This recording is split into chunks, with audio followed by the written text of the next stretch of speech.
This next question sent to CornyDriveThru@gmail.com from Justin in Connecticut.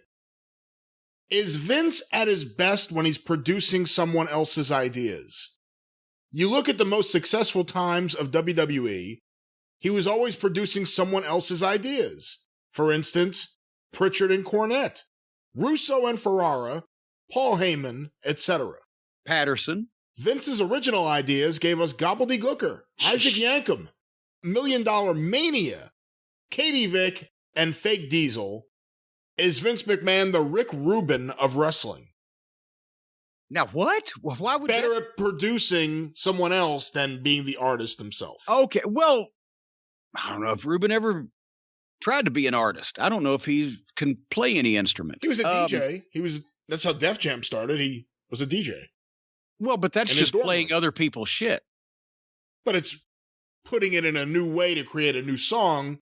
Horseshit. Whether or not you pay for the royalties to use the song you're sampling. Hey, I like what Rubin told me one time when I said, are we going to get in trouble if we don't pay any royalties on this music we're using on Smoky Mountain Wrestling? He said, I make rap records. We take other people's music and sell it. Just do it until somebody tells you not to.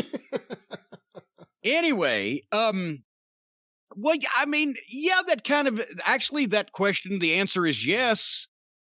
And it's not even as something you need to think about as long as you might think. Vince was never a booker in that he would figure out a program and he would start it with this angle and it would be over this issue, or he would come up with a finish. He would put one foot in front of another finish rather than, in the finish, I want to see him fuck him. Okay, well, everybody can come up with that, but exactly how? Vince sees the big picture. Vince sees talent. Vince sees things he can promote. Like I said, whether it be the WrestleMania main event that used to be the most important thing in his life is, what's the main event for WrestleMania? I want to know it, if I can, a year out, certainly 3 to 6 months. Have it set in stone by then. He agonized over the thought.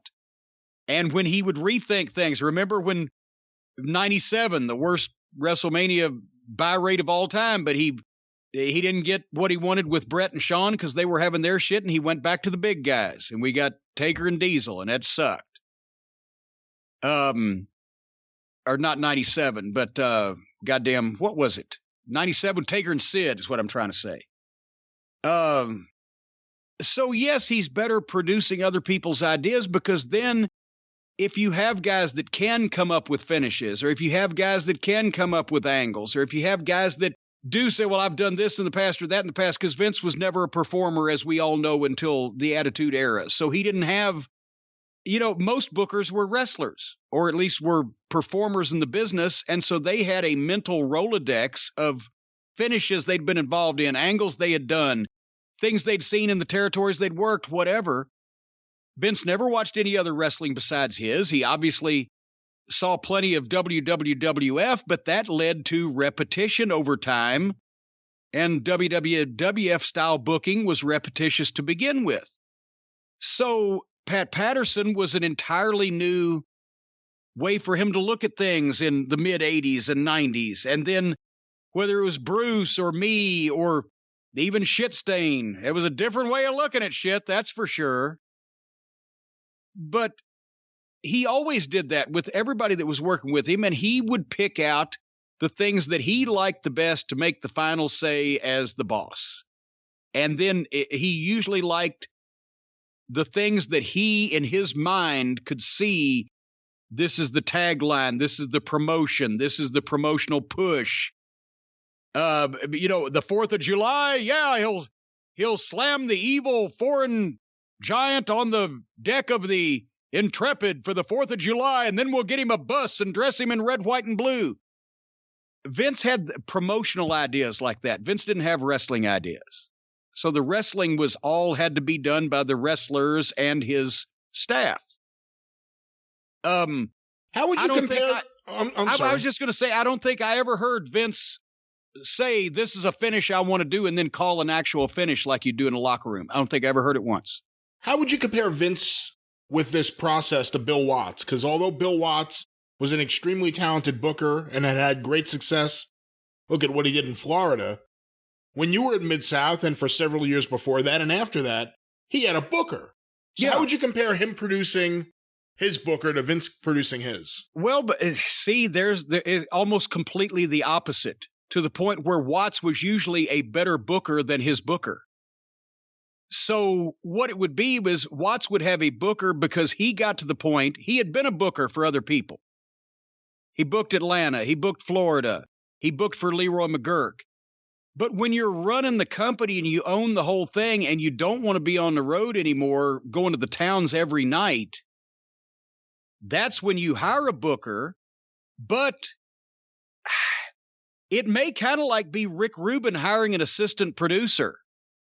Just to, or an engineer, or some of the credit that engineer gets. Yeah, an engineer, because, and the guy gets an engineer credit because Rubin's he's the producer. Watts ran his, and Watts was the complete opposite of Vince in that sometimes if it didn't work for him wrestling-wise, he wouldn't care whether he could promote it or not because it didn't work for him wrestling-wise. It wasn't something that he thought that he should promote as wrestling or that people would buy. He was wanting to get the wrestling right and then promote what the wrestling was, whereas Vince didn't give a fuck about whether the talent was going to have a good match or whether the angle was going to be believable or whatever, as long as he could figure out a way to promote it and get people to buy it, the sizzle over the steak.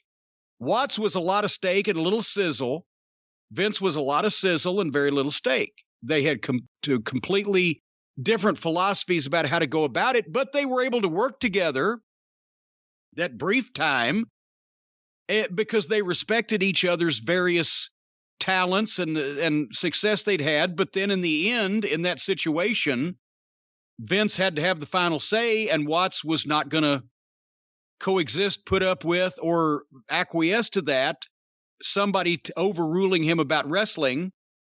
And that's when he said, okay, Vince, in that case, I'm going home because there's only room for one Titan in Titan Sports. We're not mad. We're not fighting.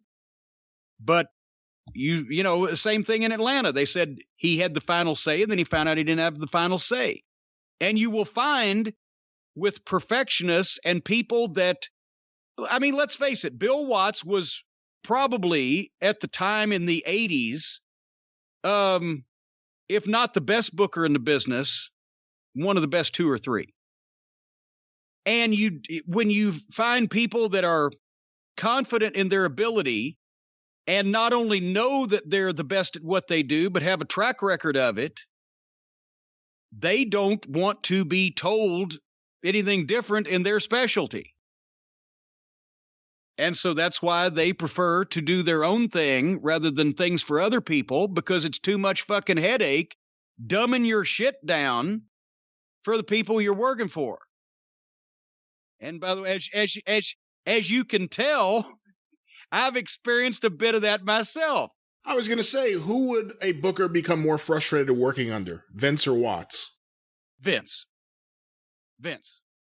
Vince was always frustrating to work under, even when he was nice to you, because goddamn the last minute mind changes and just the things that he comes up with, and he said, okay, this is our mystery. Now, after I've already written the crime for you, you solve it. Well, Vince is more frustrated for a booker. Watts would demand perfection, but you would learn so much about the actual booking that to me it would be fun. It would be fun. It wouldn't be a chore at all, even though, you would be expected to produce or you'd be out on your ear.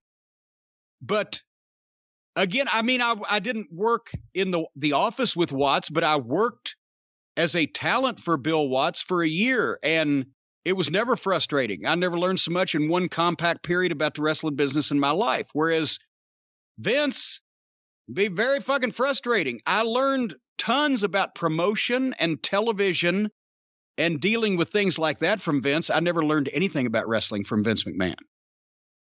Not wrestling itself or the performance of it, but promotion of it, television broadcasting of it, formatting of it, yes, but not anything about wrestling.